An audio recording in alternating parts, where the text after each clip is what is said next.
Yo, what is up, guys? It's your boy Zach Wilder here. I got my co-host Ryan and Ken right here with me as well, guys.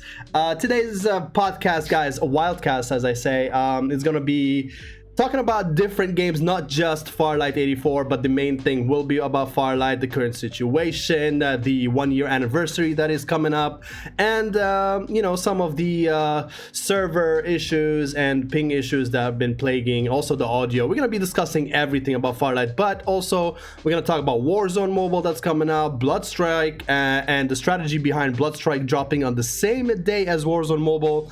Kind of very interesting tactic there that they did, but I don't know, it could be good, it could be bad. We're gonna find out, I guess. Also a little bit of Rainbow Six and the Division Resurgence delaying their launch.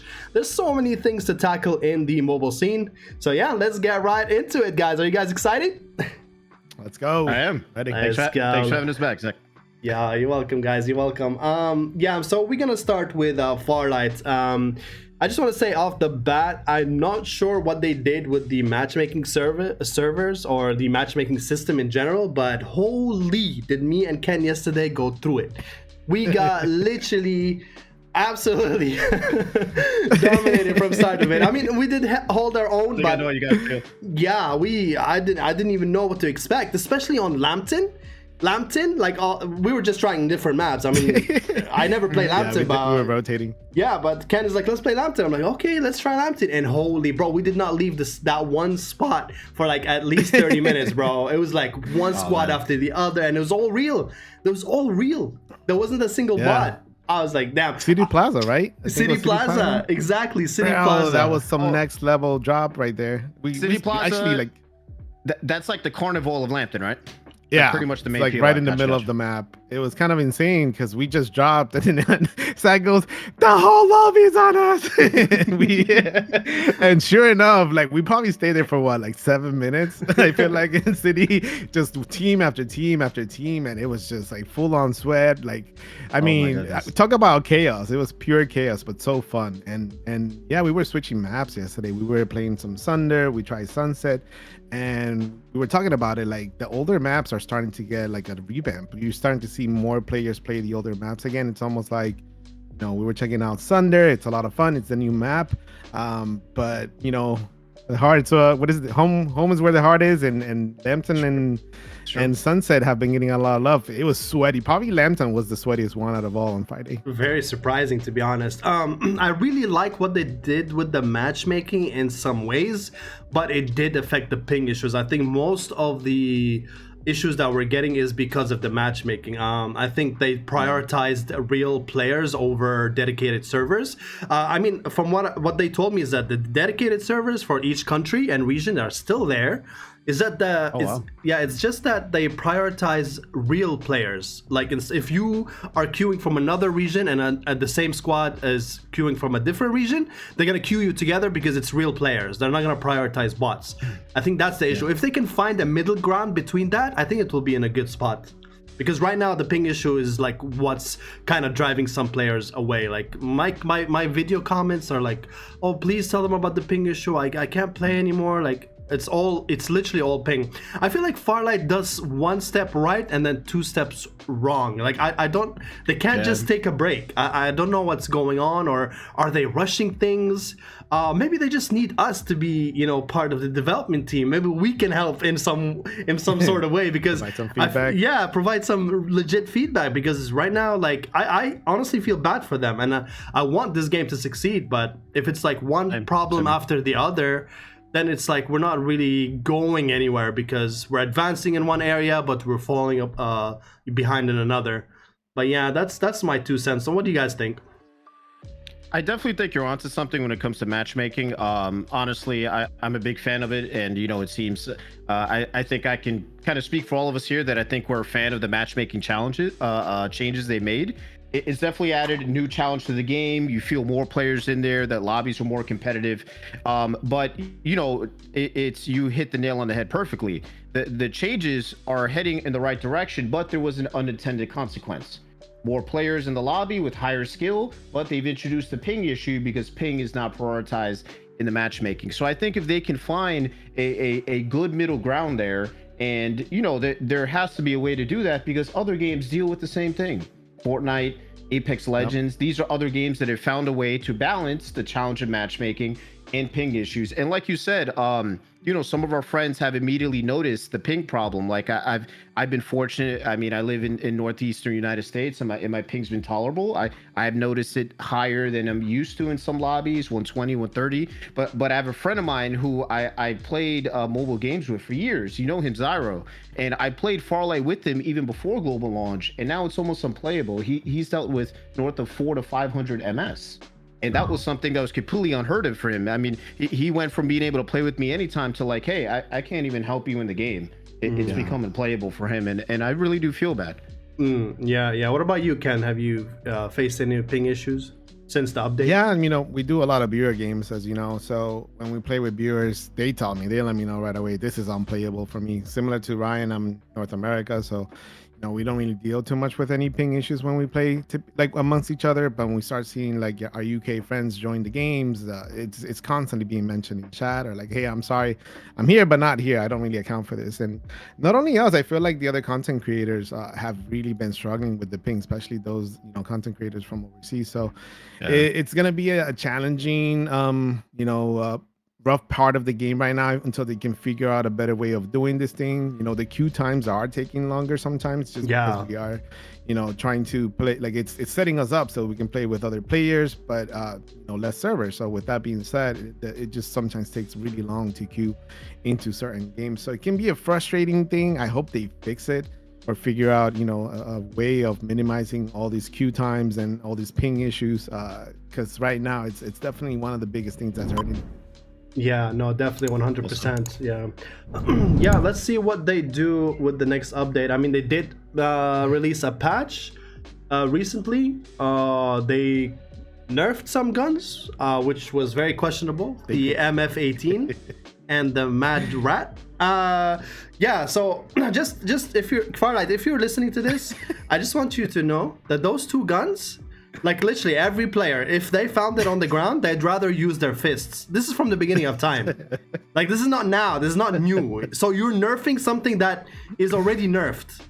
Like the only... go ahead. No, I was gonna say, you hit the nail perfectly. It's like these are two weapons that were very they were considered like throwables for people that played the game. You had it until you found something else. I think of all the weapons that do not deserve to be touched or nerfed, it would be those two. I think they were buffed, they became more viable. I found myself using them a little bit more once again until I found something else. I'm not sure who voted for a nerf. Personally, I don't know anybody who complained about those weapons being overpowered. It's never been in the conversation, bro. I don't get it. I laughed a little bit when I was reading the patch, and I had to be like, wait, am I reading this right? Because I know I came back from vacation, but it's literally starting off with the Mad Rat and MF18. Dude, the only damage you're gonna do with the MF18 is literally hold it and throw it at someone. That's literally the only damage you'd be doing. Because right now it's so bad, bro. It's so bad. That's funny. Guys, listen. I'm gonna give a suggestion, okay? If you want to buff the MF18, there's only one way. I mean, maybe two ways. So increase the rate of fire and damage a little bit, and make it a dual SMG, like a dual held, like, you know, double pistol, double SMG. I think that would be viable. So you can burst twice over, and it will, you know, compensate for the lack of the fire rate. A little Kimbo action. Yeah, like little Kimbo action. Yeah. And then maybe a way to balance that would be that both of the MF18s take up both your weapon slots. So you're sacrificing having an AR in that second slot for having two of those. Yeah, that's cool. That's actually really neat. I'd find that to be a really cool experience to have in this game. Yeah, because most of them, like the comments I read with one of the guns they wanted added is like pistols and dual feature, like dual SMGs, dual pistols. They said that would be really cool to add into Farlight. What do you guys feel about Freddie, the new hero? How's his tactics? How's his abilities? Do you feel he needs a nerf? Do you feel like he's in a right place? What's your feeling about it? Kind of got nerfed though, didn't he, with the hotfix patch? Yeah, he got nerfed. Yeah. And what did they do specifically? They nerfed his tactical? Did they reduce like the clone time? Yeah, I got a couple of the points here. So they reduced the duration of Freddie's upgraded tactical skill, which is the digital blockade. It went down from 15 seconds to 8 seconds. And then the mechanic decoy summoned by the tactical skill now remains standing after encountering obstacles. So I don't know if you remember when the update came out, you would send out your clone, and then if he hit a wall or something, he would stay crouched. And I think players started noticing that was the clone because he was crouched. So I wonder if the reason why they did that is to no longer give the advantage to the opposing team and figure out, hey, that's a clone. Let me not shoot at that one. So. Oh, to kind of sell the clone a little bit more to your opponents. A little bit more, it's just standing there. Yeah. Makes sense. I did notice the crouch. I didn't think too much of it. I thought maybe he was trying a little too hard to look like he was doing something. Yeah. But I did notice that. As far as Freddie, I will say that, hearing from you, Zach, about how Freddie ran in the beta compared to how he ran when he was launched, in the recent updates, I was a bit surprised that they added what seemed to be some sort of like animation delay to him, which in effect is a bit of a nerf, right? I didn't get to play the beta server. I saw your content, I saw the content of others, but when I would play with Freddie for the first time when he launched, I did notice that those delay, because of that animation they add, can be the difference between life and death, because this is a fast-paced, shooter BR. So, while I do find that you can do a lot of like really neat stuff with him to outplay opponents and really do some cool things, I do feel those animations sometimes can really put you in a jam, whether you're teleporting to your clone and then he's got to wait a couple of seconds. If you're in someone's line of sight, they're going to put you down. So in my personal opinion, I don't find him to be overpowered. If anything, perhaps I would like to see how he played in that beta version when he didn't have those artificial delays. Yeah. I was surprised when I saw the delays after the launch, and I was like, he didn't really need all that. Maybe a slight delay, but the delay right now is like I think 2 to 3 seconds almost, which is too much. I mean, in a fast based BR, that's like literally like what Ryan said. It's like life or death. I found myself getting. I mean, you adapt as everyone else does, but it's still. I don't think it's viable right now. Maybe reduce it by half, 50%, because right now it's just too much. And his tether, it's like Ash from Apex. Maybe they should do it like that. I mean, the delay on it right now, like the travel time is so slow, and like by the time it reaches, like you're already either in the other lobby or you already killed everyone else. You ran away from it. Yeah. I made the joke. I don't know if you guys recall, like I was playing with Ken once and I was running a lot of Freddy's when our first days trying them. And I just recall we were coming up into an enemy team who was in a building straight ahead, shooting from it, 2-floor building. And I had the idea, hey, let me try to use the tether, throw it on the first floor to try to secure that exit, right? If they run out, they're going to get caught. I threw the tether and I immediately realized I could jog faster than the tether's going to make it to the building. So by the time the tether arrives to the building, the fight is over. So I agree with Zach's point.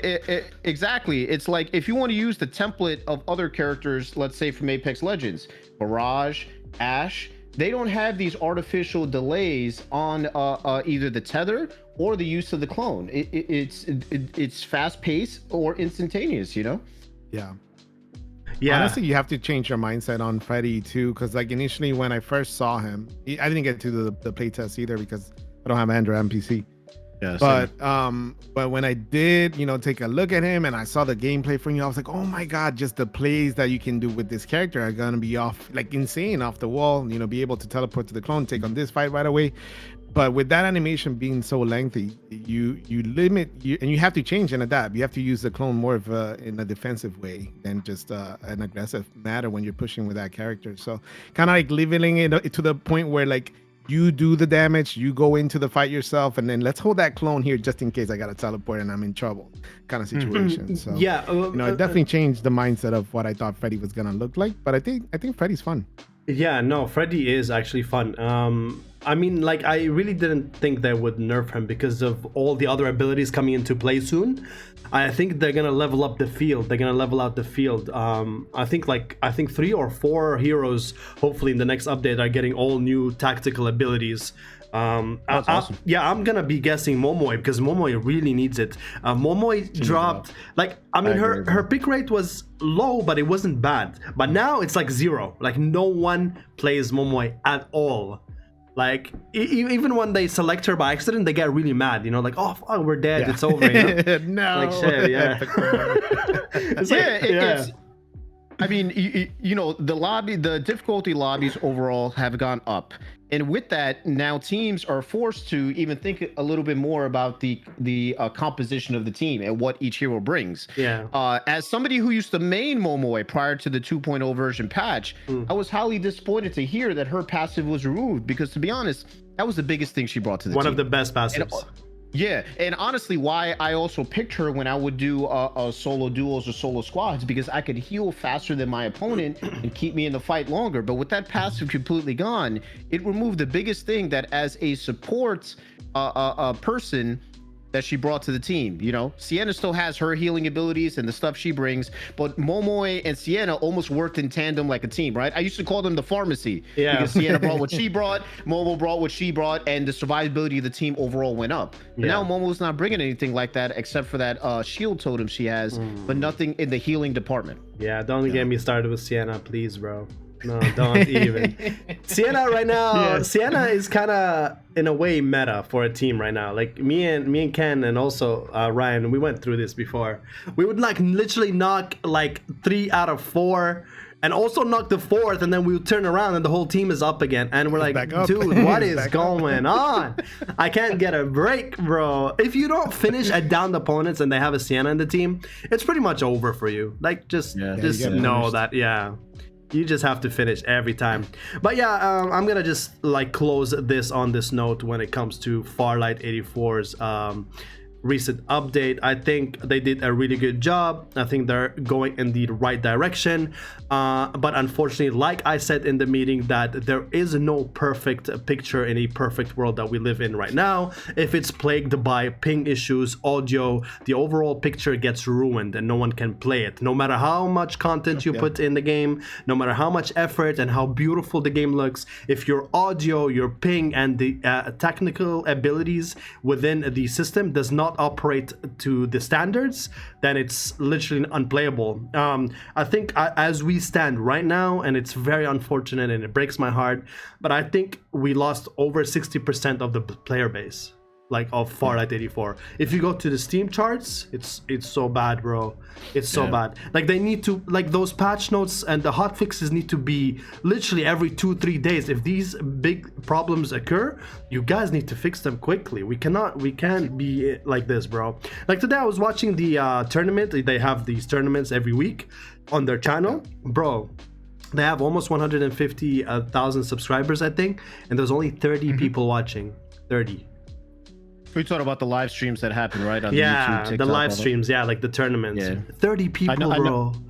I noticed that too. I jump into the TikTok sometimes just to kind of gauge, you know. How sorry, I'm talking about YouTube. I didn't check TikTok, but YouTube was really bad, bro. Like it breaks my heart because it used to be like 200, 250, or even 300 sometimes when it pops off. Now it's 30, bro. Oh my god. Even like gift codes don't help no more, bro. Nobody even wants gift codes because they can't play the game. Oh man, and we all know how gift codes before. You would almost have a whole nother audience just appear, swarm the chat. Gift code now. Yeah, dude. Can't save them right now. Well, now we're gonna move on from that, and then I'm gonna also touch on one more Farlight thing that's happening next month, and I'm really hoping they don't drop the ball on this one. It's the 1-year anniversary since the global launch. One of the biggest milestones Farlight's gonna achieve. It lasted longer than Apex Mobile, you know, so that's something, you know, at least we got over Apex. But yeah, they really cannot drop the ball on this one. 1-year anniversary. It needs to have the best events, the best skins, the best additions to the game. They need to really go all out on this one. They, you know, man, this is a bit touchy, but I'm gonna have to, like, you can't take any more breaks. Like staff, developers, no more breaks for this month. Just sit down on the desk, really brainstorm ideas, bring the best you can into the game, because this 1-year anniversary, it needs to pop off. Because I'm afraid to say this is the last chance they have. It's too many bugs, too many issues, man. Like people are getting tired. They're really getting tired. Compensation. I agree with you. Like some sort of compensation for all the struggles. And you kind of like hit on the nail earlier. There's been a lot of positive stuff happening. Update 2.0, got off to a really rocky start, but we got Jet Slide, we got Freddie, we've had some cool fixes in the games being added, but if the game is unplayable for people, it's still gonna end up killing the game long term. So I feel like this event is really important to them right now. They need to knock it out of the park. I think like some fun stuff, some fun events, some exclusive skins. I mean, I would even say that might come in. Like you have to play it now, otherwise you can't ever get this skins ever again. Kind of like a Fortnite thing. Would be really cool to see. But they need to go hard and almost, like I said, compensation, like some free stuff, so that the player base is feeling like, you know what, you guys have gone through this, put us through this little lull, but we're starting to see the positive things, and then just kind of like keep them entangled in the process of it. 100%. I'll just add like one note to it. You know, when it comes to what they promised with Jet Slide and Freddie coming out, you know, I have to give credit. They executed it very well. It's beautiful. Jet Slide is beautiful. Excellent mechanic. There's so much you could do with it. It definitely added a what felt like a gap in the game in terms of movement. It's not jetpacks, but what they said they were going to do, they executed well. So I have to give them credit. But once again, like Zach is saying, the game right now is operating from a deficit. It's operating from a loss. You know, like he had mentioned, we know that there's a loss of player base. We may not know the exact number, but we can all feel it. So right now, the pressure on them is really on. And I agree with Zach. This isn't a time where the foot can be taken off of the gas. This is kind of the prove yourself moment, putting in more work now than ever to try to bring the game back to a stable place. Because right now, I feel like we're off on the woods. We're not on the tracks right now whatsoever. Yeah, no, 100% agree with you really on this one. This is like, I view it like it's one of their like last chances. I mean, we've given them so many chances because we're like the hardcore fans of the game and we love it so much, but not everyone has the patience that we do, and a lot of people unfortunately, you know, suffered and then they left. But yeah, if you guys have some brainstorm ideas, you know, for some events, maybe skins or activities that they can bring to the you know, the 1 year anniversary, like feel free to put it right here, because I'm sure the devs will be watching this podcast very closely too. Ken, do you have any ideas that you think we could add to, you know, spicing up a little bit of the livelihood of Farlight 84 in the next update? Newness. I would say newness needs to come to the game, whether that's like, we were talking about it earlier, getting akimbo guns coming to the game, but I mean, some kind of like bang moment being incorporated into the celebration. Let's celebrate with like an amazing skin. I really love what they did with Maggie and the Mythic skin. And the cool thing about it too was when you unlocked it, in order to level it up, it was just putting damage onto it, which is free. And it just, you know, it's something that the player can do on a free basis, but they're also playing the game, right? So you have to, in order to hit that X amount of damage, you have to legit be on the game and play the game. So hopefully they incorporate something like that, because I thought that was a big W. And again, make it an exclusive skin. Like, you guys have to be here for it, or you guys won't ever get the chance to get this skin again. Some sort of exclusivity to that skin when it rolls out. But yeah, I would say newness, hopefully a new gun. I think since we already got Freddie, we're probably not going to see a new character, but I would say new elements being added to the game would be fun. Yeah, no, 100% agree with you. I think at least 3 or 4 new heroes need to be completely revamped. At least add their tacticals for the next update. That will liven up and like kind of balance the field, because now everyone's just playing 4 heroes and everyone knows what those 4 heroes are, besides Ceana. So it's we have Sunil, we have Freddie, we have Maggie, we have Duckside, and Ceana. That's it. But yeah, no, definitely they need to, you know, I mean, like, let's say they have like, I don't know, 60 to 80 staff currently working with the developers, maybe more. Just allocate some for bug fixes, allocate some for events, allocate some for GFI. I know they're probably doing this, but I still don't understand what the delays are, and like these kind of spur moments of like, WTF, like what's going on, like no one knows what's happening, like, you know. So this event, this next milestone, they need to really hit it on the head. I would suggest like add like things that the people wanted, like, you know, solo modes. I know it doesn't make sense, but everyone wants solo mode. They want to play alone. They don't have friends, they just want to play alone. Give them that solo mode, even for they want to blame events. Themselves. Yeah, exactly. Their teammates when they lose. Exactly. Everyone's like, oh my god, it's like, yeah. Sorry, Brian, go ahead. No, I'm saying, and usually the argument against solo mode is that a hero shooter battle royale is not designed and balanced for a solo mode. But you know what?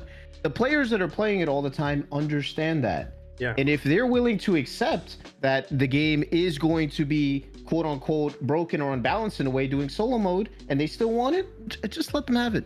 Yeah, that's the way I see it. Just let them have it. They know that there's going to be certain characters that will be meta, that will be, you know, play better than all these other characters, and they're still asking for it.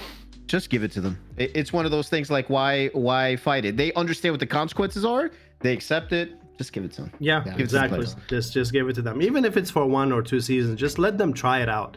Also, like you know, like ceremonial events around the map. Maybe put some decorations up, like what Apex and Warzone does for their one. Did you see the PUBG anniversary trailer? Holy crap! Like on the mobile space, they put everyone to shame. Like they're so good with anniversary stuff. It's absolutely crazy. Yes, I know they have a big budget. But come on, man, some aesthetics you can definitely do even with $1. You can do it. Just put some nice anniversary stuff, bro. Like you know, design the map like just for 1 season. You know, it doesn't take much. Yeah, definitely. I would love to see more skins. Like I think they're giving us 1 or 2 skins now every update. Like that's not enough to keep people, you know, engaging and buying things in the game for the ecosystem to thrive. So maybe put like 5, 6. Even if it's recolored, just put stuff in the game to keep people going. Definitely increase the clan system. The clan members need to be increased. Like that's literally one of the priorities. They need to have at least 40 to 60 members in the clan. Revamp the clan system. The social aspects of the game. That's definitely could be added in the next event. What else? Maybe a limited game modes. Maybe a housing system or. I don't know, maybe map rotation they can add, different gun skins. Yeah, there's so many things that they can do, and I really hope they nail it. What about you, Ryan? Do you have any like suggestions for events? I know Kaiba suggested Blitz mode, like, you know, that would be fun. Yeah, you know, just get in 30 players only, small portion of the map, just fight like fast. Very fast paced. Yeah, that'll be fun. Yeah, I would say for me, it is something you touched on, but me personally, in any game that I've played that's like a type of like live service game, I've always enjoyed live events. Like whenever there is a live event that makes you feel like you have to mark a date and time in your calendar to be at a certain place, it always feels like you're part of something much bigger than you, right? And I'd say probably the #1 reference for something like this is Fortnite. Like, I'm not a Fortnite player. I don't actively play it, but I do see on Twitter, I see on YouTube that when they do these big events, right? In-game concerts, the world is exploding, it's changing, the map is changed. Like, that is stuff that makes players feel like they're part of some big monumental event that's taken place, and they feel it when they drop in the map after a change. The map is different. There's new mechanics. There's new weapons. Something has changed from the normal that they're used to. So I would love to see Farlight kind of adopt something like that, even if it's not a live event that takes place at a specific day and time, maybe over a series of days, but make us feel like the anniversary is having this big, profound impact in the game, on the map, that we can feel and experience as players. And then something like Ken suggested that, hey, if you're there, you're rewarded. And this is something that you're going to get for participating in the anniversary that other people can't get after. So it makes you, you got something unique. Yeah, no, 100% agree with that. Also, they mentioned the mech bosses, remember? So maybe they can add the mech bosses to this one, like this coming update. That would be cool. Something to look forward to, work as a team, and then, put it down together. Yeah, that would be awesome as well. Like big some boss. World, big boss. Yeah, I like that. I like that a lot. So hopefully they'll add that next. Very cool. Yeah, and I don't like the current season system. Like, I mean, the battle pass is separate than the season, and the leaderboards are completely separate from the battle pass. Like, I was so confused by that, and I was taken off. Like, we were supposed to stream that day to hit the leaderboards, but then to our surprise, the leaderboards didn't reset, and we still have 35 more days to go. And I'm like, holy what? There's no. So I wasn't the only one that was confused, because same.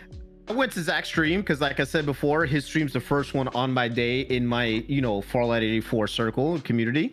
And I noticed him playing, and I'm like, wait, Zach is already legend? Bro, how long has he been grinding, bro? Like, oh my God, he got it in one 12-hour shot. And I go log in the game later, and I'm still high ace. And I'm like, oh, they didn't do a rank reset. So I agree with Zach. There's something intrinsic in a mobile player's mind, and even with a lot of other battle royales, you know, PC games as well, that when a new battle pass comes out, the rank resets.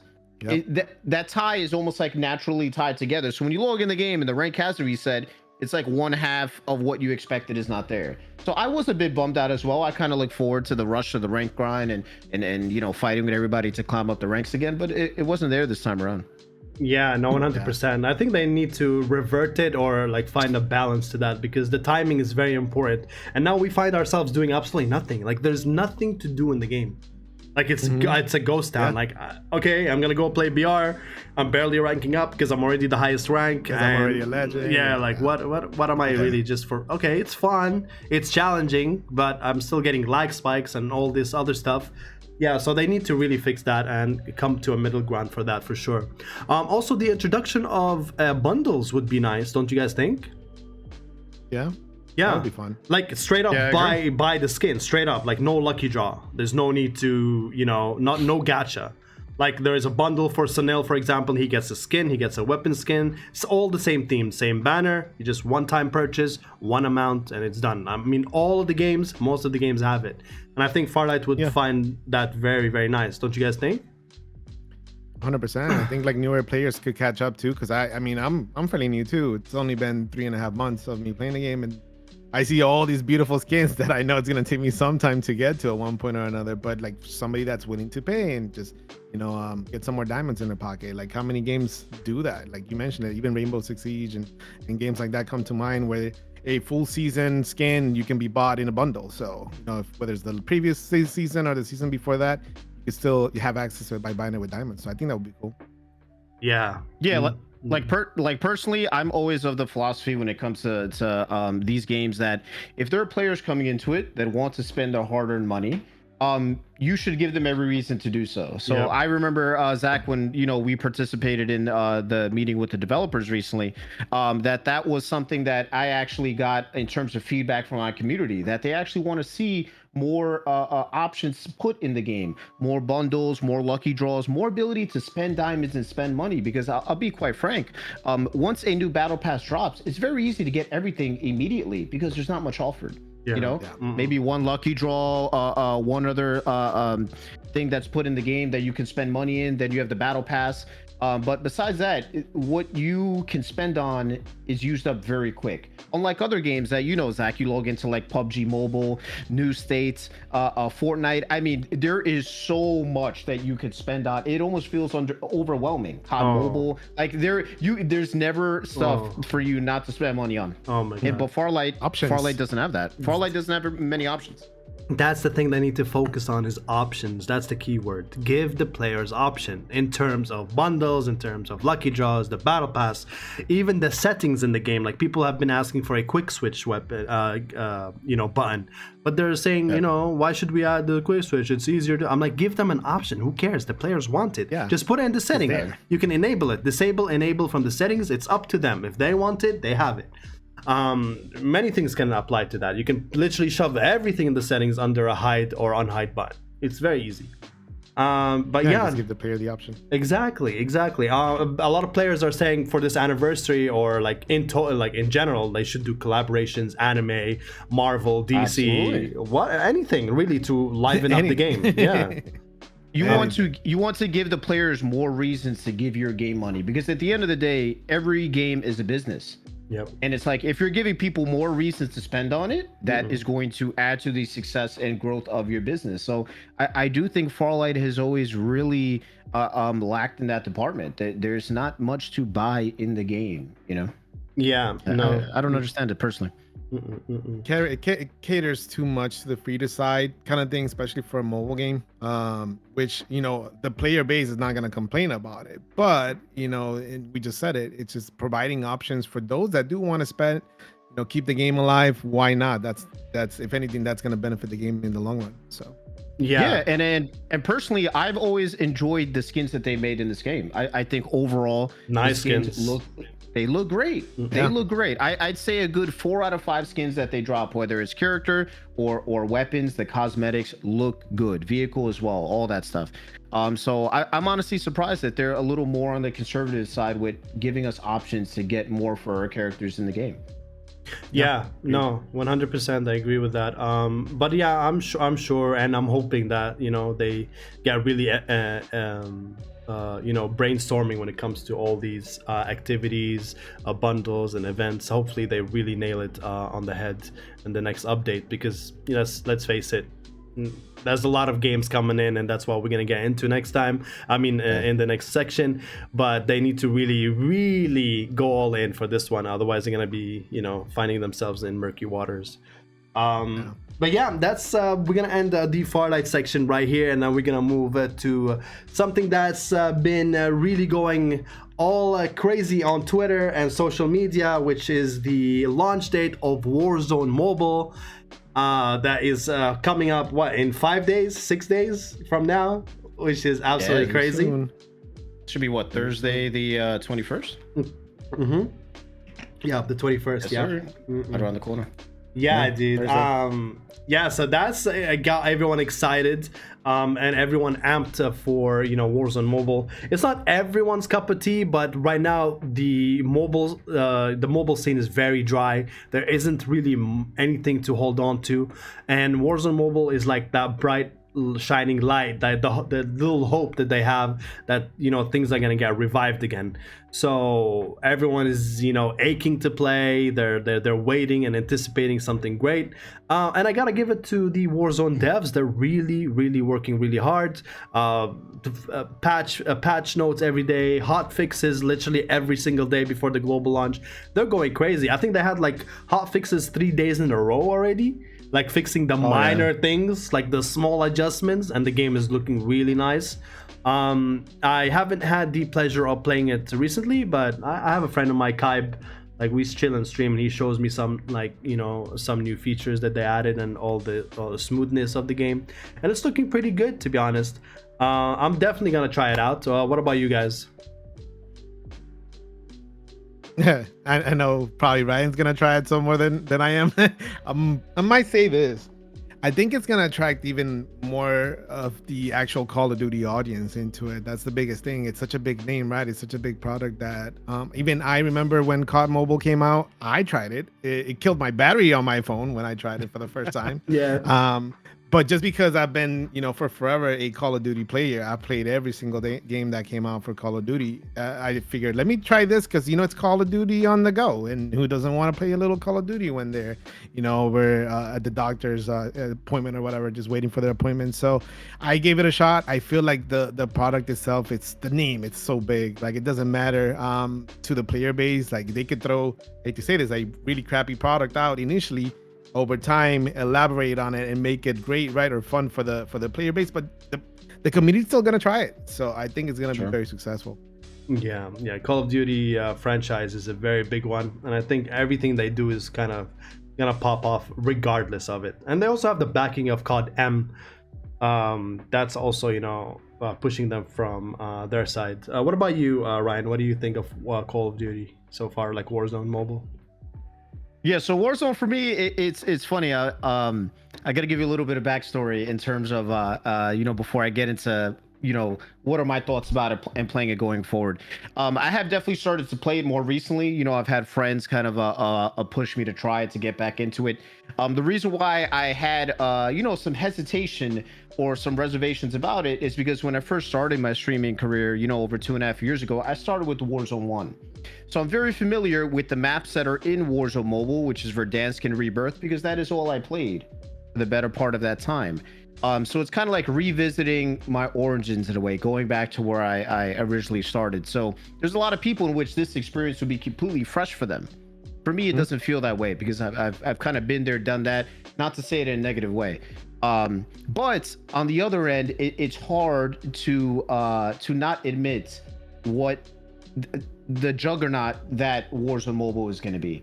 I mean, not only the name Call of Duty, but Activision, the promotional and the marketing budget they're going to have, the way they're going to be able to advertise this game, I think it's going to be unlike any other mobile game we've seen, perhaps besides like COD Mobile. I've already seen Warzone Mobile billboards here in New York City. You know what I'm saying? So talk about brand awareness. Yeah, so talk about brand awareness. If you log into Modern Warfare 3 right now, you'll see on the front page of the news section, Warzone Mobile. They're doing a day 0 event.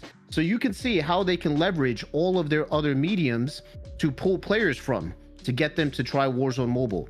Because they already have player bases in COD Mobile, player bases Modern Warfare 3 in Warzone to bring them in. So, you know, I can't be turn a blind eye to that, you know, with all that going on. It does kind of add some FOMO for me to want to play with my friends because I know all of my friends are going to want to play it, and that's going to pull me into play as well. So I definitely do plan to play it. And I'm really curious to see how big this global launch is going to be, you know. I want to compare it to, let's say, a COD Mobile or an Apex Mobile. Right. How big do we know? How big could it be?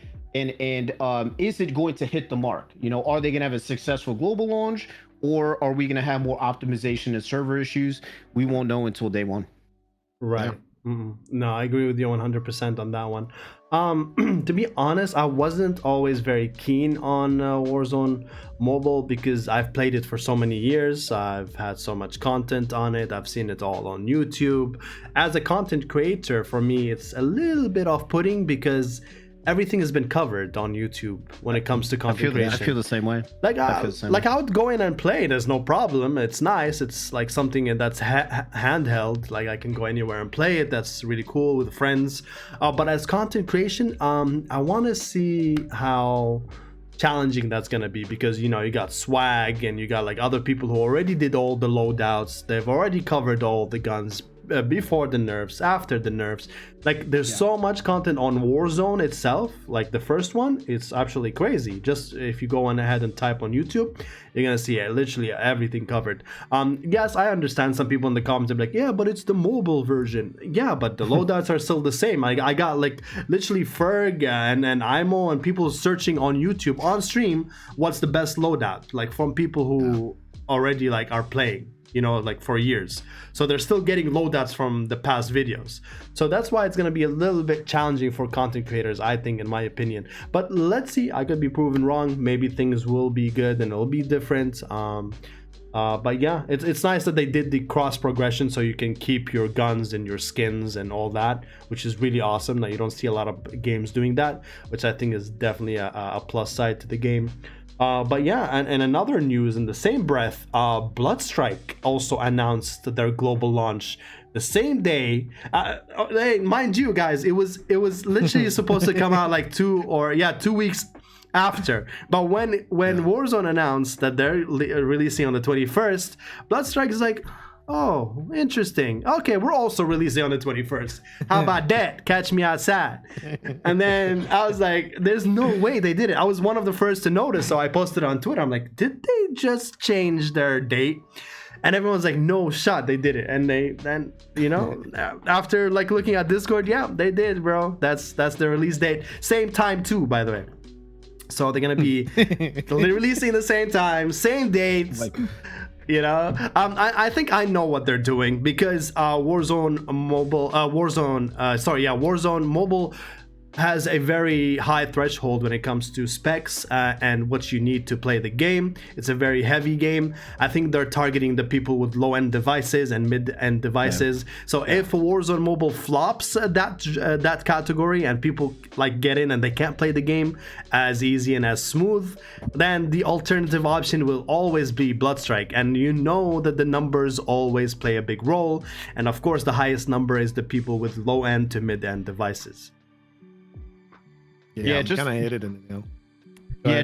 Just add something to Bloodstrike. I remember when I had first saw that when you had made the post. I gotta admit, the first thing that came to mind, and you know, I'll say it in Spanish to kind of soften the word a little bit.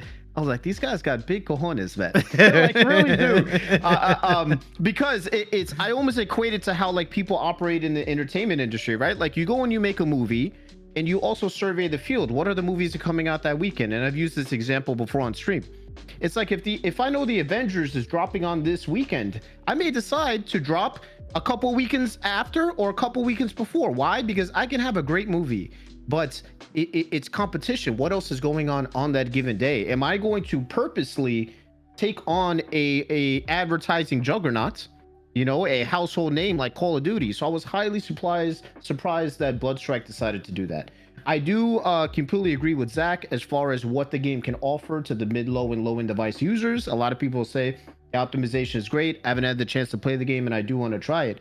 But I gotta say, it's extremely risky move. It's very, very high risk. I don't know if there's going to be high reward, but they've chosen this battle on their own. They say you make your bed, you got to sleep in it too. And that's what Bloodstrike's decided to do. So I wish them the best of luck. Ultimately, I want all these mobile games to succeed. Yeah, not only that, Ryan, did you see their recent tweet? Oh no, what I miss? They added the Rebirth Island. Shutter Island. Oh, bro. I saw that in our group chat. I saw the name. I immediately went to the movie with Leonardo DiCaprio, and I was like, I'm telling you, Bloodstrike's not even trying to hide it. It's like, hey, we're out here. Meet us in the parking lot. I'm taking you on. I don't care how big you are. Welcome to NetEase, bro. This is how they do things. They don't like the Chinese developers. They don't give a flying F. They will challenge you in your face and be like, literally, we copied your game and there's nothing you can do about it because we're in China. Yeah, just call it Shutter Island. Yeah, Shutter Island. There goes a lot into what you said earlier too, Zach. It's almost like a power play on their end, and they're just almost hoping that it pays off, like Ryan said too. Like at both sides of the coin, it's like a power move in the sense of like, well, if Warzone doesn't work out for that player, then we're trying to emulate this game as much as possible, get close to it with lower specs. And hopefully if that one didn't work out for you, then you can come check out this other version, etc. So, like Ryan said, I hope it works out for them. And it's definitely, you have to have some big cojones to pull this kind of move right now. And just like launch on the same day and literally copy Rebirth Island. Like it looks the same. The layout looks the same, by the way, from Rebirth Island. So it's hilarious. I think the only thing that Bloodstrike has up on Warzone, if you were to do like a tail of the tape here, and correct me if I'm wrong, Zach, but Bloodstrike has cross-play, right? PC and mobile and console soon too.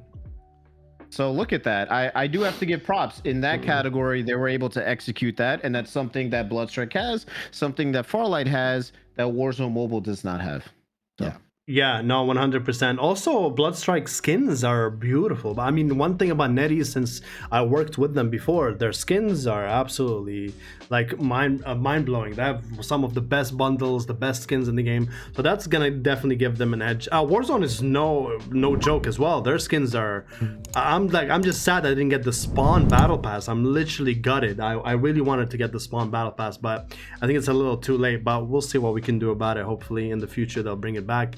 But yeah, like you said, guys, big cojones. I don't know what's gonna happen. Same day, same date, same time. This is kind of crazy. Yeah, bro. I love it. Yeah, it's literally that. I think Bloodstrike loyals are gonna, defend it to the end too. So, and like if anything, it's elevating the mobile industry. So yeah, it's definitely a mismatch. It's like two heavyweight categories. One is just slightly beneath the weight category, and the other one is a juggernaut. And I'm just hoping that Bloodstrike thrives in this because if they got to capitalize on Warzone doing things not up to standards. That's literally what they're hoping for.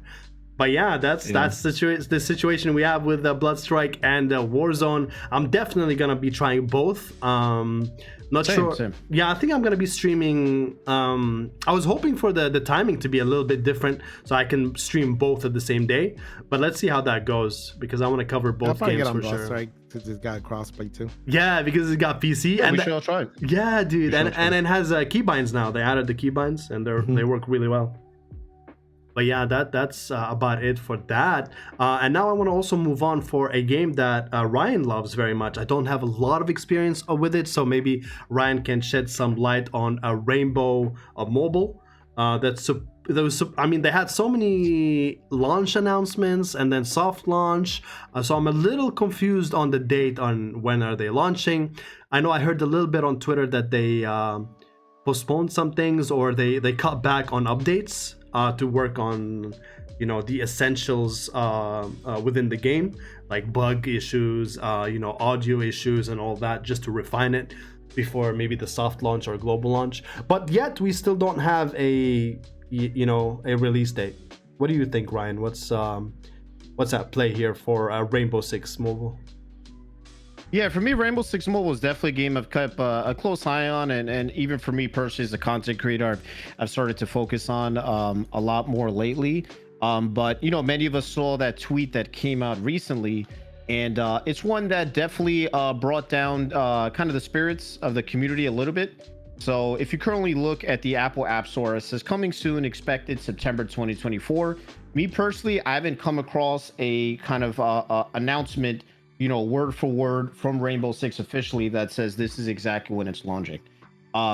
Rainbow Six has had a bit of a I'd say the hype has gone back and forth. When the game was first announced, a lot of people were excited because Rainbow Six Siege is its big brother on console PC, and it's been going 9+ years strong. It's a very popular game. It has its esports scene is still going on, and you know, one of the top content creators in the world still plays it. So there's a hardcore following for that game, and the hope is that it can come to mobile. But it's been in development for quite some time now. I think people have told me something like 2+ years or something, maybe even going on 3. Don't quote me on that. But it seems like we are not seeing the light at the end of the tunnel yet. So for those of you that are playing soft launch like me, based on the announcement they just made, the soft launch regions will be able to continue to play. But apparently they're removing servers outside of those regions, which I didn't even know existed, which are going to affect EU and Asia players that have been playing. And then also they're going to stop working on content for the soft launch. They're going to pause the rollout of new content and territories for soft launch for the time being. So those soft launch players are going to kind of be just enjoying the game in its current state as is. So it's definitely not a positive piece of news. It doesn't make anyone feel good that we're kind of full speed ahead to a global launch. But it seems like they are trying to get the game to where they need it to be comfortable for that launch. It doesn't seem like they're there yet. How does the game feel right now when you play it? Is it smooth? Do you find any bugs or anything like that? There were some bugs that I encountered. I think the biggest bug so far has to do with matchmaking and ping. But I mean, we are dealing with a soft launch. I play from northeastern United States, specifically New Jersey, and the soft launch region closest to me is Canada.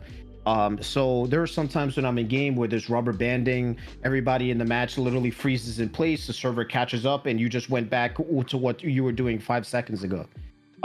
There was one time in the game where my weapon disappeared in my hand. But for me, these have been outliers, like really seldom, once maybe every like 2 to 3 game days. When the game is good, it runs very well, and I thoroughly enjoy the gameplay that this game offers. I mean, that's why a lot of people thought it was closer to global launch than the impression the developers are giving. Yeah. But it seems they need more time. What about you, Ken? Have you had any experience with Rainbow genre in general? This CQC type game? Oh, the game's been out for so long, and I loved it. I used to play it all the time on PlayStation 4. I actually played it for, I would say, a couple of years. And Nice. it's such a fun game to play. Team environment is everything there. Comms is everything there when you play that game. And just like, man, the creativity around it, because technically you're playing search and destroy, but your characters have all these abilities too that you have to account for, and just like it becomes a really tactical approach. It becomes a really fun, like I said, team environment into it.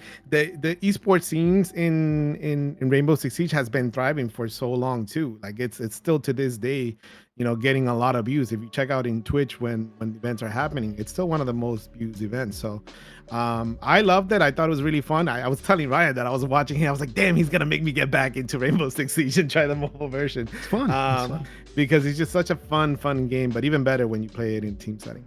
Oh yeah. Yeah, I think it offers something that is different than the normal sweaty hero shooter battle royales that we're all used to playing, you know? So I can find it as a gamer and then also as a content creator of having that be one of the main games I focus, because it's different than what a lot of these other games are offering. You know, like you said, the closest is search and destroy and COD, but that doesn't have destructible environments, and it doesn't have these operator abilities that the guys got. Yeah, and they have one of the best developer teams I've ever met, especially like seeing them very active on Twitter, on their socials. They're flying content creators across nations just to participate in one event. They covered all their expenses, their accommodations. They gave them goodies. They really took care of their content creators, and the game's not even out yet.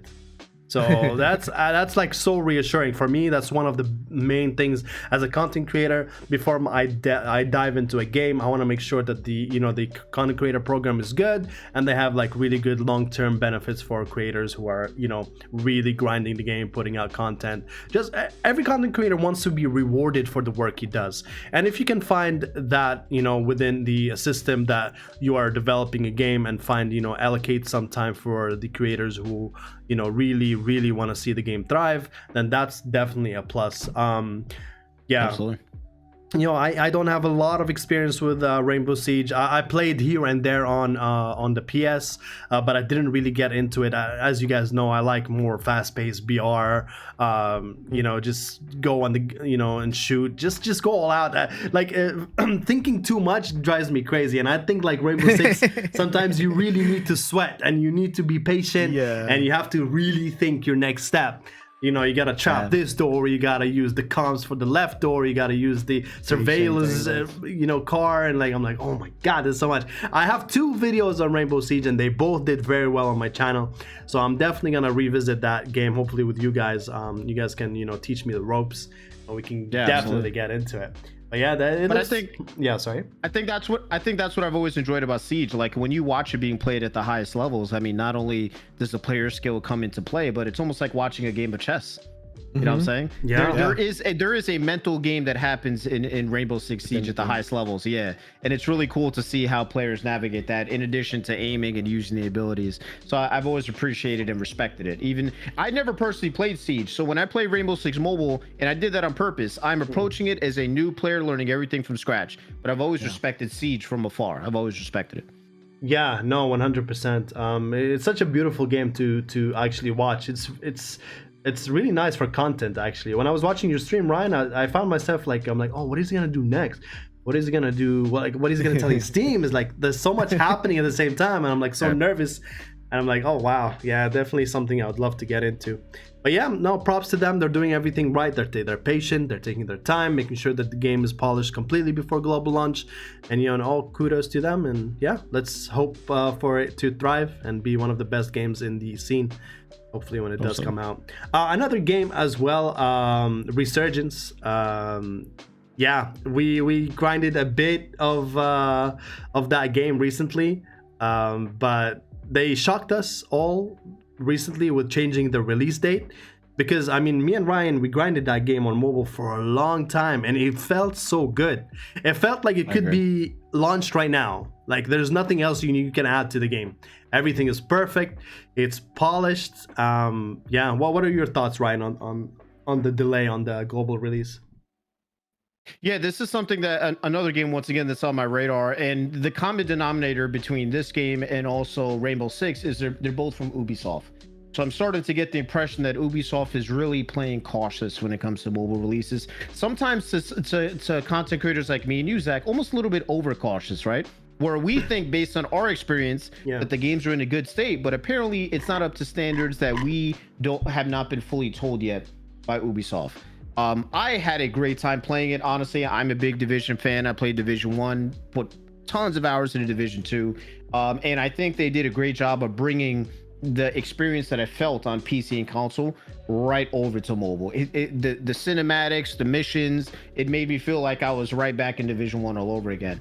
So once again, I'm curious, what do they need to do to get it to global launch ready? Like what has not been communicated to us that we don't see? Because we felt like the game could have came out tomorrow and it would have been good. We were having a good time. 100%. So. Yeah. The Division. I'm no stranger to the Division. I played all of their installations. Absolutely beautiful game. And as you said, I think Ubisoft has a vision, and they want to make sure that their game is completely perfect before global launch, and that's absolutely fine. But I hope it's not too long so they don't miss the mark, because there's a lot of games coming out now. and I think they have a small window of opportunity to, utilize the space that we have right now. What about you, Ken? Did you ever dabble in the Division before on PC or PS? Yeah, on PC. I played it on PC. It's a fun game for sure too. It's funny enough, like some of these games that you don't really hear about nowadays too much, like even Helldivers. Helldivers is insane, and it's such a fun, different element. You're not playing a BR, you're not playing a search and destroy game. But the Division kind of like hit on those fun aspects for like a player that doesn't want that crazy competitive element to it, right? Like a BR setting, and you're trying to come in first place. Like, yeah, you're trying to do good in the game, but it's more about just running with your buddies, running with your team, and trying to get stuff done. Man up and do stuff together. So it's a fun game. That's another game that I wouldn't mind checking out with you guys for sure. Yeah, definitely thrilling when it comes to the grind, building your set, getting new armor, new weapons. There's raids, there's dungeons, there's like different missions that you can do with your friends. Also open world events just on the street. Me and Ryan finding ourselves getting clapped on the way to a mission that we want to. Like, what is going on, bro? And we lose track of time. We're like just spending time trying to clear out the streets of New York, and then mean streets. Yeah, I'm like, what is going on, dude? But yeah, it's awesome. It's definitely a lot of fun, bro, especially with playing with friends. But definitely is one of the games on the radar. A lot of people are excited for it. There's a lot of hype. Also, Ubisoft has a really good content creator program. I really like it. They're doing things the right way all through the website, and they reward their content creators with a lot of things. But yeah, I'm hoping the delay is not too much, and hope we get it very, very soon, because in my opinion, as everyone said, the game is polished, it's beautiful, and we already invested a lot in the game. I don't want it to be too late, I don't want people to forget about it. That's my concern. Yeah. No, I agree, and I think Ken hit it perfectly there. A game like Helldivers proved that there is a segment of gamers out there that want to play PvE games with their friends. It's out there, and I think Division is another game that taps into that. Sure, there's a PvP aspect to Division, but that's something that's completely voluntary. You go in the dark zone, or you do like the team deathmatch, do the other stuff. The core game that Division is known for is that PvE experience with your friends. That is when the game shines. So to bring that over to mobile, where I think mobile does kind of lack a lot of that PvE co-op experience, I think they're going to find that there's a player base waiting for them. Helldivers, don't even get me started with Helldivers, brother. That game is absolutely insanity. It's out of control. It's out of control. It's out of control. And the amount of content they keep adding to the game, like they keep adding content. I'm like, the game just released. Chill, bro. We're just struggling with level 1, bro. We can't even like clear a whole planet. Like, just chill for a bit. Damn, but that game is so much fun. I'm not gonna lie, it's a lot of fun. Killing enemies, killing your friends, especially. You never know. Yeah, I don't think I played another game in which I've literally been crying, getting my ass like killed. Like, I've never like cried and laughed so much dying in a game from teammates. Usually, when you get killed by a teammate, it's a point of friction, right? Hey, bro, why'd you do that? I'm having a great time. You just blew me to pieces. Okay, where am I coming back? Yeah, bring me back, please. Yeah, dude. I think I was playing with Tronix the other day, or someone else, and like we were just like in the middle of the heated battle. We're about to extract, everyone's rushing us, and then I just see a bombardment out of nowhere, and then Tronix stays silent. He's silent, he doesn't say anything, and I'm blown to smithereens. I'm already like dead, and he has to revive me again, and he says nothing, and he's just laughing, like squeaking. I'm like, sorry, dude, I misplaced it, bro. I misplaced it. I'm like, bro, that's just crap. But no, definitely one of the best games to come on PC this year for sure, hands down. Also, Palworld was taking people by storm. Especially it's closer to the Pokemon genre. People loved it and they grinded it for hours and hours. A little bit delay with the content, which I don't like because they have the funds to make it.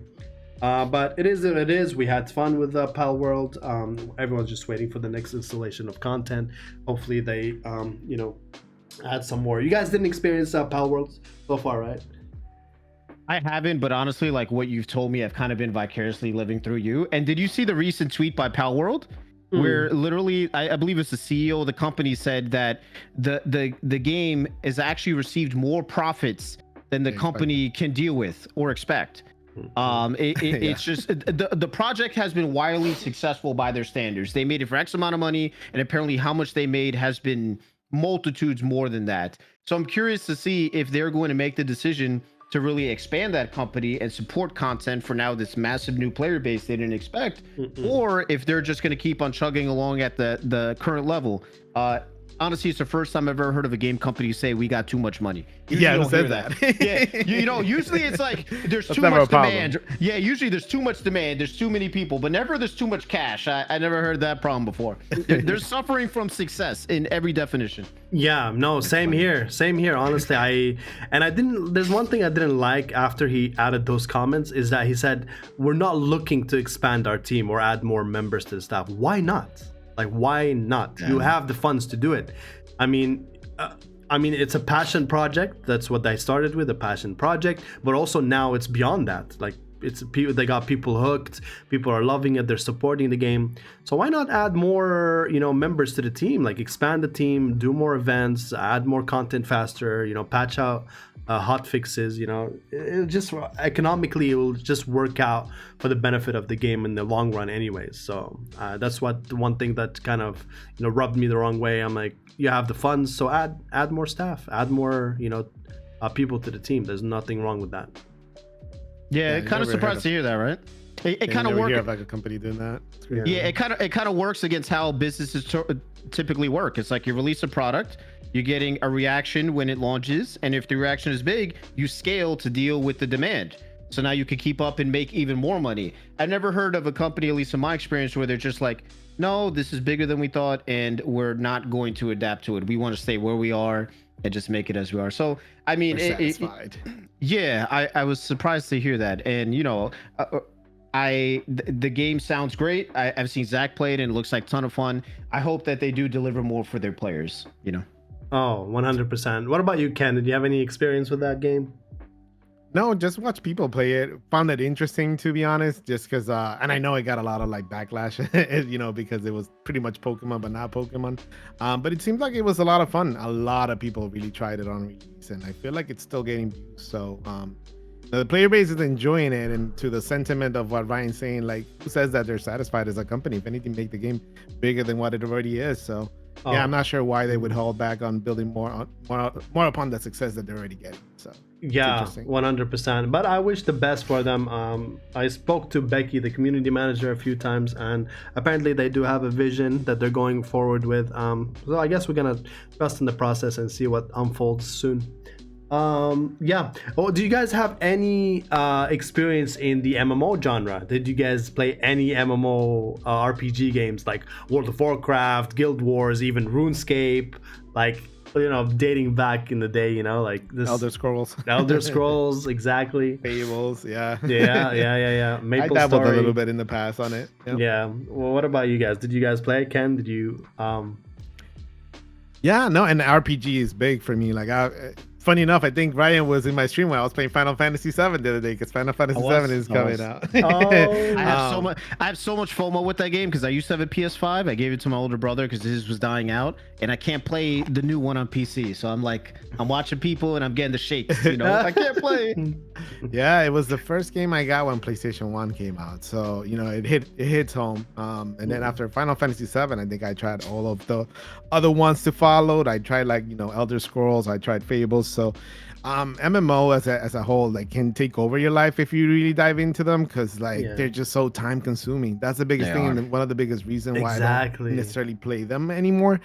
But it used to be so fun in the moment, and as a teenager me, going back to Ken, teenager me, MMO was everything. I used to be diving into those games and play as much as possible. To the point where my mom used to pull me out and say go do your homework. So, bro, tell me about it. I had the same issues. So, bro, I started MMOs with RuneScape. RuneScape was literally my life for so many years. I remember getting the first party hat and the dragon mask, the green mask, and it was nice. One of the rarest things in the game. And I was geeking out, and then my account got hacked. And I was and I was like so devastated, bro. I was depressed for like days. And then I would go in and I build my profile again. You know, I would grind. And then also I met my first girlfriend in the game. You know, I was like one of those like buying GF, you know, like spamming in the market, buying GF. And then someone came up to me, is like, you know, I'm a girl. They're like, oh, thank you. Like, and I was like young, you know, I was like, oh damn, let me just build her an armor. And I gave her some gold. And then one day she's like, hey, can you trade with me like all your gold? I just want to see it.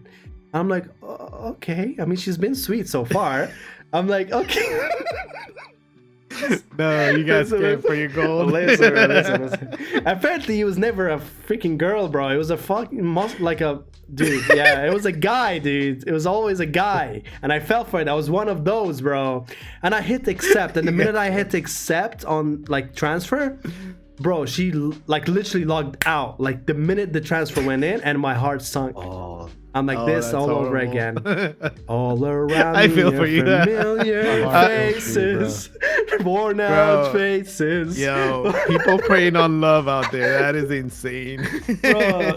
Yeah, but it serves me right, bro, because I used to take people to the wilderness, the wildy, and they're new players. They didn't know what the wilderness was.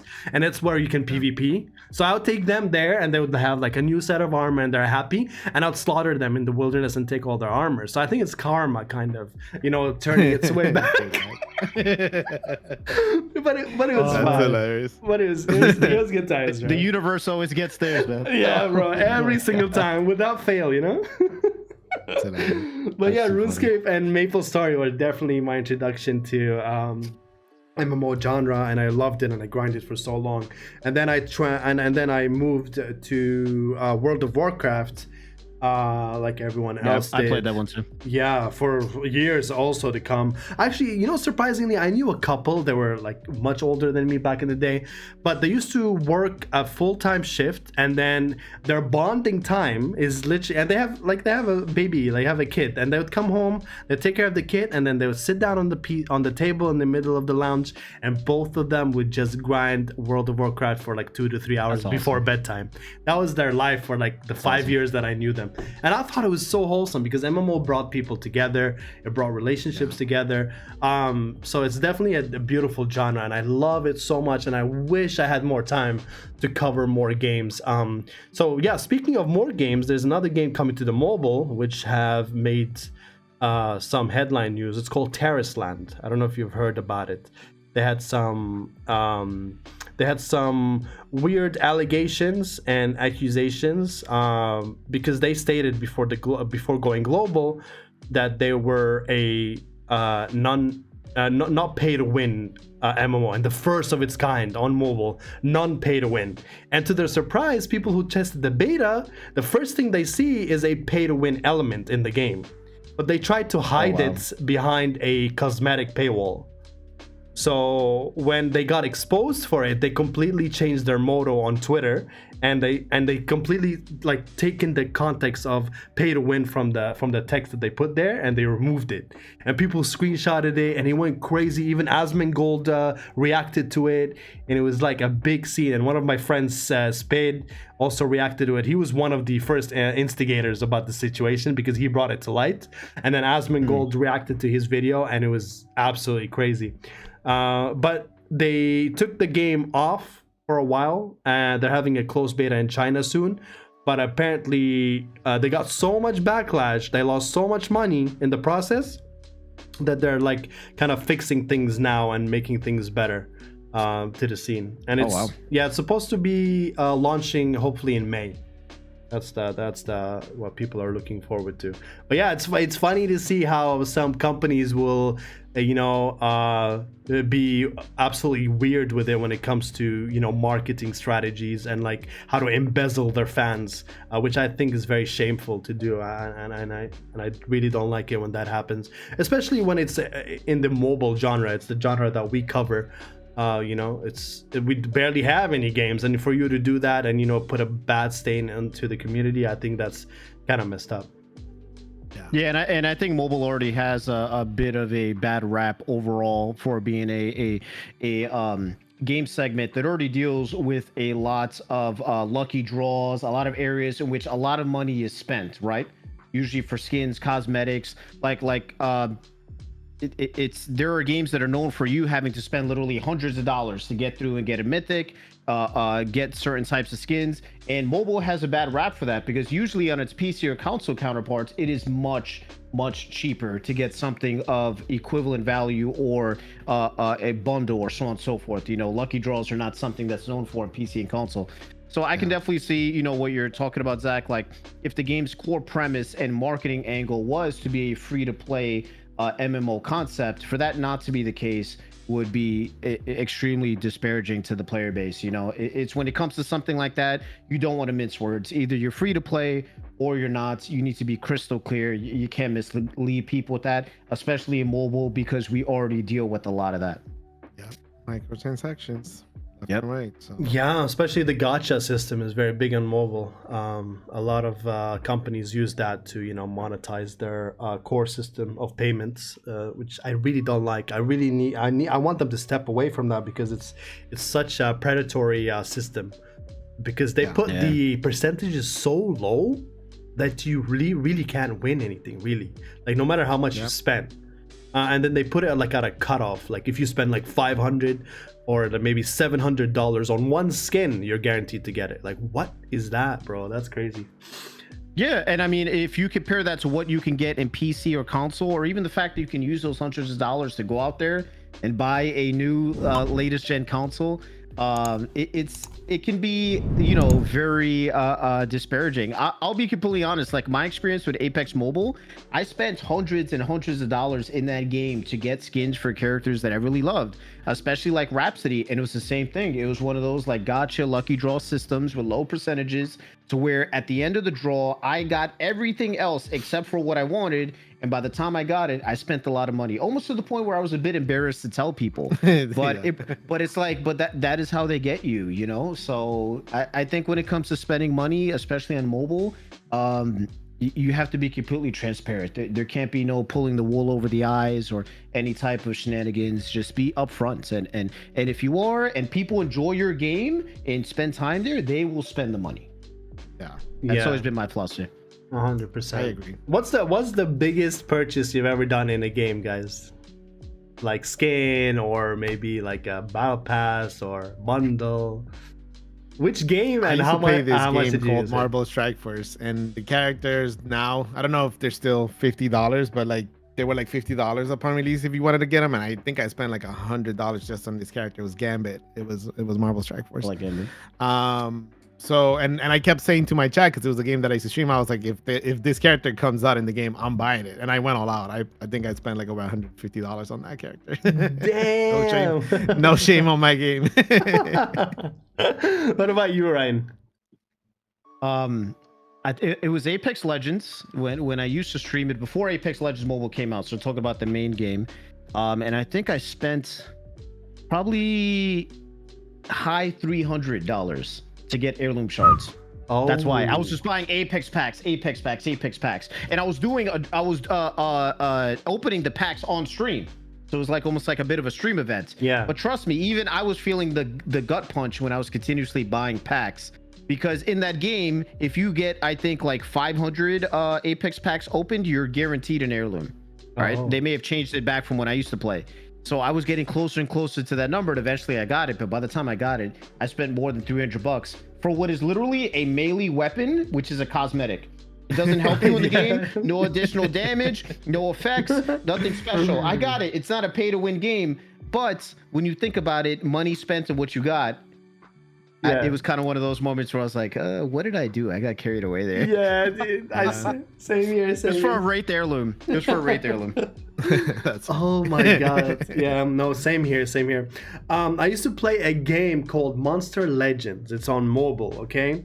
And they had these packs. So like the more you open, the more rare heroes or characters you'd get. And I don't know what was going on, but I was trying to get this one character. So there was 10 in the pack, and I wanted that one legendary one. And I kept opening. Every opening is like, I think $35. So I opened the first time, and then I found myself opening for the 10th time. So that's 10 times 35. And then I got to like the 30th, or yeah, I think I opened 35. And I finally got it. And I looked at my account, bro. And if I was doing the math right, I think that was like $700. 600. I think it's more. 35 times 10, that's 350. So we're talking about like definitely over $1,000. $1,000? Jeez, bro. Don't tell me that, bro. Listen, we need to chill. Okay, listen, that's not right, okay? Oh my god, that's insane. Oh my god, and it wasn't even my account, bro. It was my parents. That's funny, bro. Yeah, look at Ryan's face, bro. I was, bro. I got smacked so hard, bro. I still feel the pain, bro. I was grounded for like a month. I was literally, yeah. That's too crazy. They literally, yeah. Wow. They did things to me that I can't speak on stream, bro. I still have objects. You learned your lesson, body, though, right? No $1,000 purchases, and it's gone. There's no refund because I already used the skin. You know, I'm like, oh man. Yeah, it was fun times, definitely fun times. But yeah, dude, I think that wraps up for all the genres and all the games that are currently coming out. I think we covered almost everything, if not everything. I just want to leave on a note, especially with when it comes to Farlight, because 3 of us play it and that's what we're focused on. I really hope that they nail this anniversary on the head, and I really hope they come up with the best content ever made, like in the history of Farlight, because they need it. This is their time.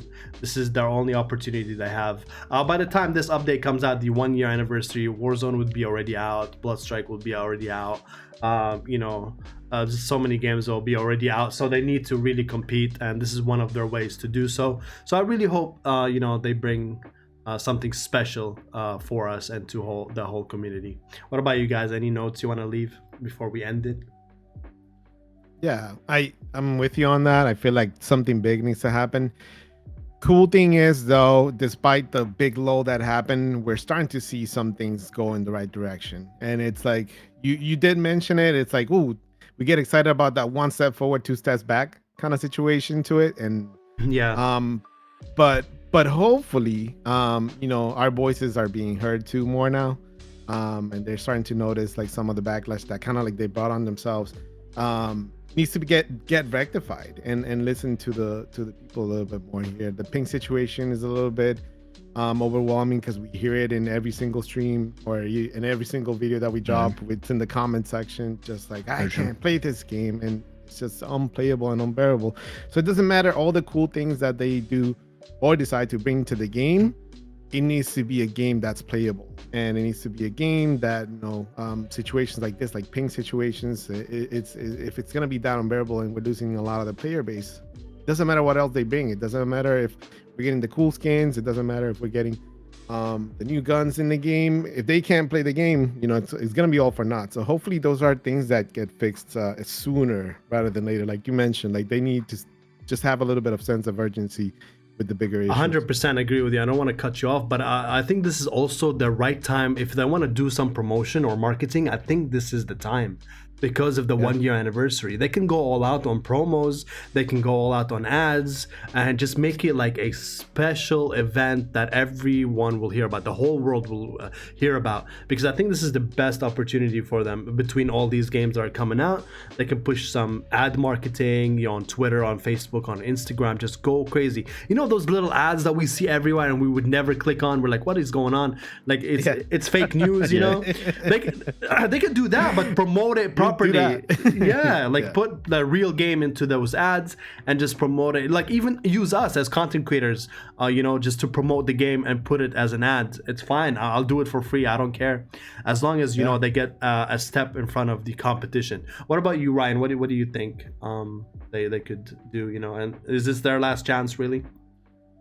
I completely agree with both of you guys said. I think the environment in which Farlight is operating in now, it's changed. You know, like we said before, Farlight 84 in the beginning, when it first released on the closure of Apex Mobile, and really the market was kind of wide open for it.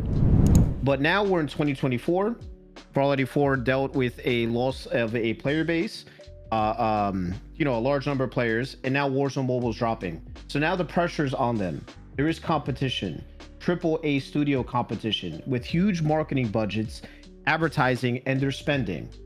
So honestly, they're at a point where I don't think they can afford to hold back anymore. I think that's one thing, Zach, a point of frustration for all of us content creators since the beginning, why there hasn't been widespread advertising campaigns. You know, so many people have come and seen Zach's content, seen my content, and be like, oh, what is this game? I never heard of it. I had no idea this game was even out, because there's not been awareness made. So if we're going into the 1 year anniversary of this game, at what point do we need to get for them to pull the trigger on widespread marketing campaigns and advertising? Like, I don't think they can afford to hold back anymore. It's now we're in the big leagues. Now competitors are coming out, you know, Warzone Mobile, bloodstrike, you know, Division Resurgence is going to come out in the future, Valorant Mobile. This is the time where they need to be full speed ahead on everything. And if not, you know, unfortunately, it's a game that I could see kind of getting left behind in the race. It's up to them. Yeah, no, 100%, dude. Yeah, Farlight, you really need to step up your game. I think the only thing that's lifting them up right now is literally the remaining content creators advertising their game for them. There's nothing really going on outside of that. We were talking about it, like me, Fadu, and Kaib recently.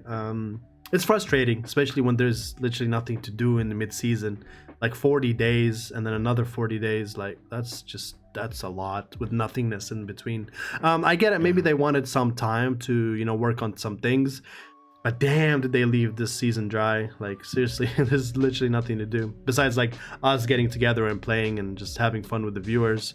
Yeah, that's literally about it. But yeah, hopefully, like all of us say, we want Farlight 84 to succeed, and we really wish them the very best, and we're rooting for them. If they want any more ideas or thoughts, they know where to find us.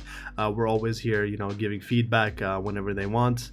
But yeah, let's hope for the very best, guys. Thank you so much for your time, guys. Absolutely a pleasure doing this. You know, we don't have a time to schedule as of now, but we will be posting absolutely more you know, episodes of the WyldCast here and there, so make sure you have the notifications on, and make sure to check out Ryan and Ken on YouTube as well. They do almost daily content for all sorts of games, and Farlight as well.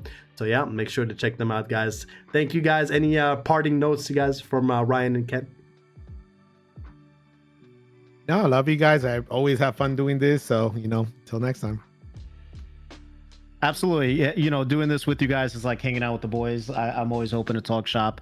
And yeah, I think we have an exciting future ahead in mobile and PC gaming. You know, I'm just glad to be a part of it, whether just as a gamer or a content creator. I think we're gonna have plenty to talk about in the future. Oh yeah, no, 100%. All right, guys, thank you so much for watching, and as always, guys, don't forget to hit that like and subscribe button for the almighty algorithm gods, and I'll see your beautiful faces in the next video.